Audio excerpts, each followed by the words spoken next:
Omarion Hampton Cravante, no, not the singer. We ain't touching, but he's hard to touch in open space. Omarion Hampton from North Carolina, Cravante. Whew, man, it's been some guys coming out of North Carolina. As of late, um, this is one thing I'll say a bunch, especially when we talk about running backs. This class is really deep at running back, and I think we are looking at the second best running back in the entire class in Omarion Hampton. Now, is Genty it's a small gap. But nonetheless, it's a gap, and then it's Omarion Hampton, and then after him, it's a nice drop off after that. So it's like Omarion Hampton and Genty are pretty much the classes um of this running back class. Well, Cravante, let's get to it. Omarion Hampton, excuse me, North Carolina, another junior running back. You said it earlier, 6 feet 220. So he is bigger than I thought. Genty smaller than I thought, Cravante. Right. So he's taller and bigger than Genty. That's crazy because I you Genty seems like he's like 5'11", 6 feet. Like I just looked at him like he must be about 5'11", 6 feet. He's like 5'8.5". What are we talking about? But he plays bigger than what he is. But now Marion, he looks every bit of 6 feet though. 6 feet 221, 38-inch vertical, 10-10 broad jump, and 18 reps, two and a quarter. So 25. So he's pretty strong too.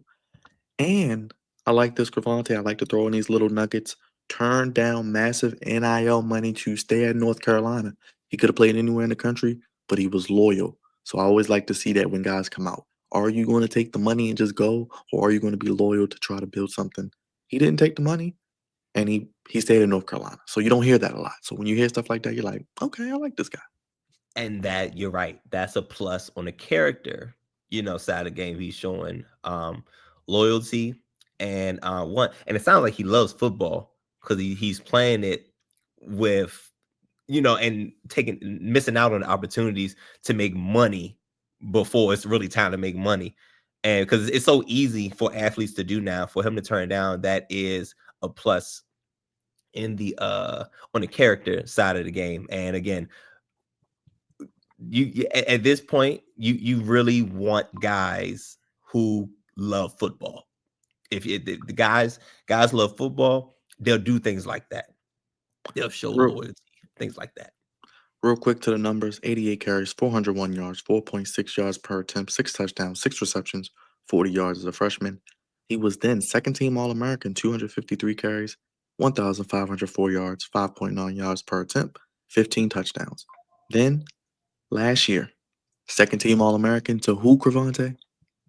Genty, and it was probably, but it was a country mile. 281 carries, 1,660 yards, 5.9 yards per attempt, 15 touchdowns, 38 receptions, 373 yards receiving, two touchdowns, 16 games over 100 yards. And you talk about consistency. The last 2 years averaged 5.9 yards an attempt and 15 touchdowns, over 1,500 yards. What do you like about him? um, I so I early on. There's some advanced stats for you. Snap! You got the other means. Got some advanced stats. Look at you, man. Look at you. Um, it's so much to like because it's crazy to say this because as it's going in my head, I'm trying to think of how I'm going to say this so it could come off correctly. Um, I like him more because there's no way like Genty is gone. Like Genty is no shot. I mean, I'm speaking for the Commanders. He has a shot of being there in the late stages of the round because two running backs in the first round is crazy enough, Byron. You know what I'm saying? Let alone one, but he has first round talent. So there's a chance he may go the end of the first round, or they might push him to the second round, depending on how things go and how people view the running back position.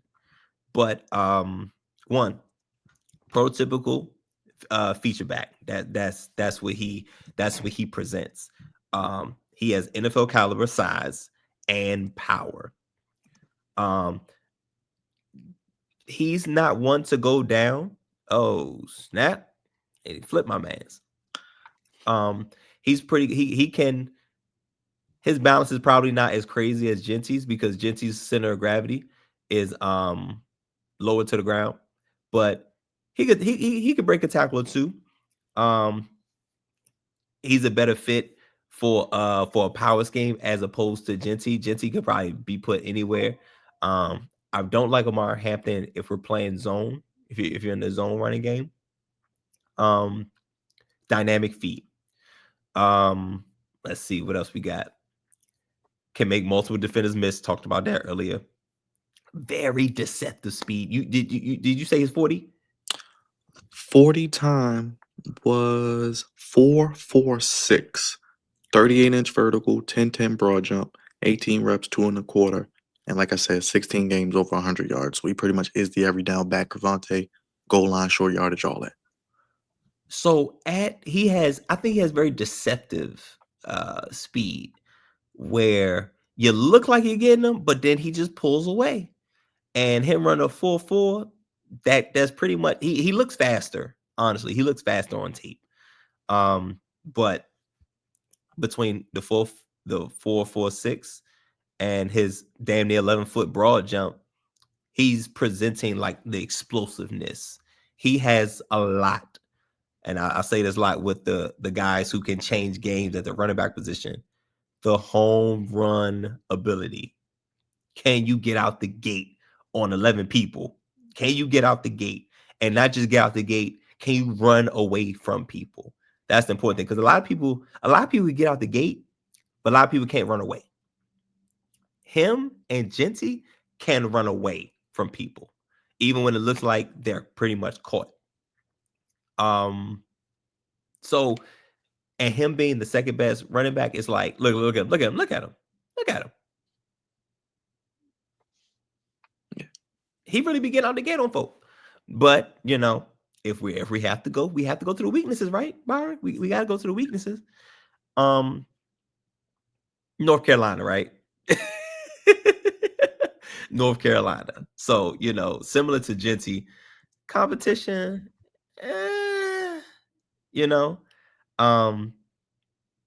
He's probably more of a I struggle to see what he does on the elite level. He looks like he does everything good, but not quite anything quite elite. Like the speed is not elite. He got it, but it's probably not elite. Great size though. Great guy. I can't let that go enough. 6 feet 220. But him being so tall may go against them in certain aspects of the running game. Doesn't possess a trademark skill or trait. Yeah, so that's what I was saying earlier. I'm not sure if I could pinpoint what he does on an elite level, but he's a grade A. I think he's still a grade A, B plus at lowest prospect. Good, but not great athleticism. I wonder what his RAS is, but he's strong. He's versatile. Pretty good. Can be utilized in the passing game. But you can't drop him anywhere and he'll succeed. You got to have if you run zone, he's probably not good. He's probably not a good fit. But I do think he is by far the second best. Like if we're ranking, I think he's number 2. If we're ranking running backs. Who does he compare to you, and where does he go? Because I'm hearing this could be a Bijan Robinson, Jahmyr Gibbs type situation. Remember, Cavante, they both went early in that draft. Remember that? Mm-hmm. Absolutely. So I've heard comparisons seen comparisons from a little bit of David Montgomery. He's a little bit taller than David Montgomery, but but same size.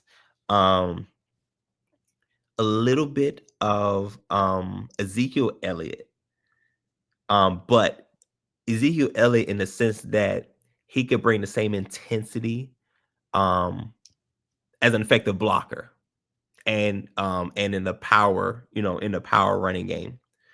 Um, so yeah, those are a couple guys that come to mind. Where do you think he goes? Because is he around one quarter running back to you? If so, where? Or do we have to look to the second round, Cravante, in day 2? I think so. The NFL has a weird way of showing you, maybe not necessarily a weird way, but they'll show you your value in the draft. There is one running back that's going to go in the first round. Will there be two? I'm not sure. It depends on how people feel on the back end of the first round.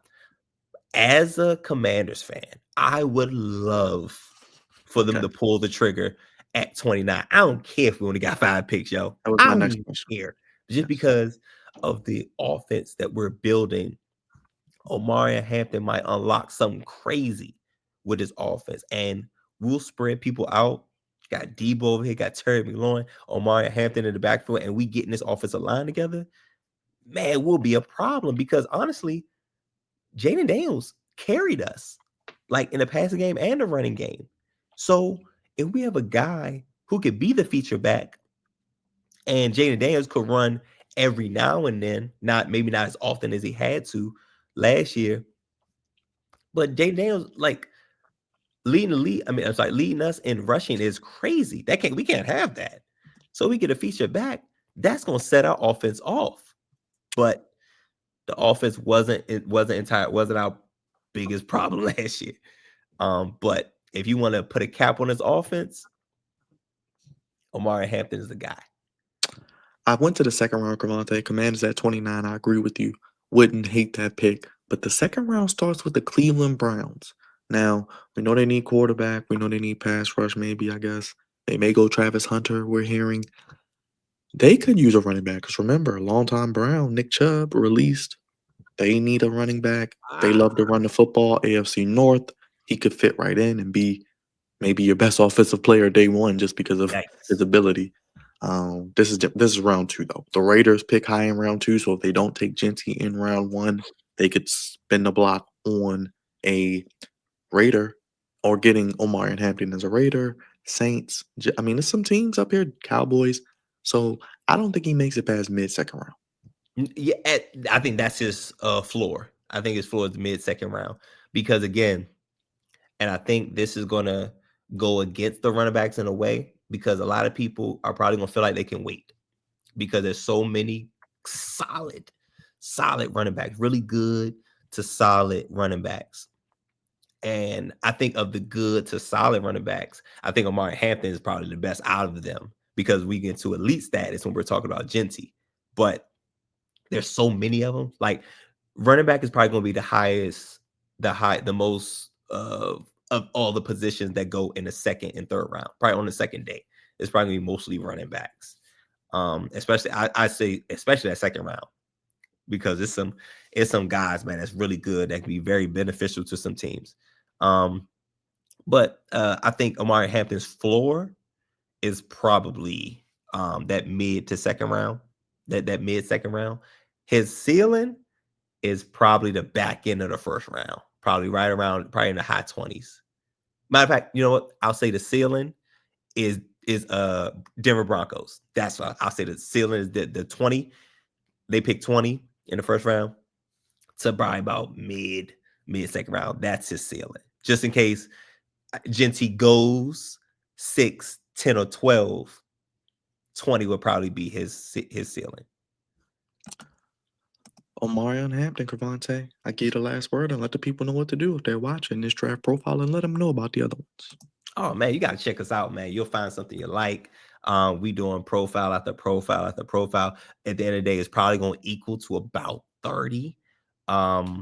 You'll find one of your favorite prospects, 2 of your favorite prospects, maybe even 3. You will find somebody that you like. Please comment, like, subscribe. We love the engagement. Tell us whether you like the prospect, the information I gave, the information that Byron gave, whether you liked it, you didn't care for it, whatever, and who maybe somebody we missed that you're familiar with. And also, please, the profiles are coming.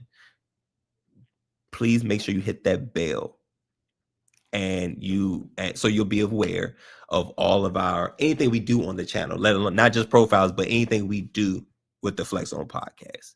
Hop on board, y'all. For the draft guru, Cravante, God's favorite host, we will see you with more draft profiles here on the Flex On.